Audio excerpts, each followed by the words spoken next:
ఇదేనా అండి 60 లక్షల రెంట్ కడుతున్న చాయ్ షాపు? అవునే, ఇదే. లోపలికి వెళ్దాం రా. అమ్మో, ఎంత పెద్దగా ఉందండి ఇది.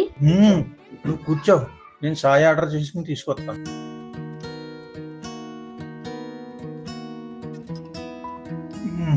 అమ్మా, ఎంత పెద్ద లైను. తాగబోయ్. హ్మ్.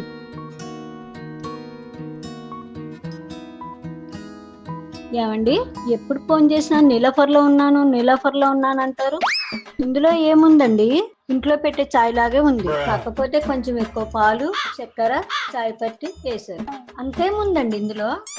అది నీకు చెప్తే అర్థం కాదు. అబ్బా చెప్పండి, అర్థం చేసుకుంటా. సరే రా అయితే. బాబు, నువ్వు ఎంతసేపు అయింది వచ్చి? ఒక 2-3 గంటలు అవుతుంది అంకుల్. ఎన్ని టీలు తీసుకున్నారు బాబు? ఒక చాయ్ తీసుకుని 1/2 చేసుకున్నాం అంకుల్. కాదు బాబు, మనలో మన మాట. ఎందుకు వచ్చినట్టు మీరు? ఎందుకు వస్తాం అంకుల్, అమ్మాయిల కోసం. ఆహా. హ్మ్? అంటే మీరు యా, నువ్వు అనుకునేదే. అయిపోయింది, బతికి అయిపోయింది నీకు.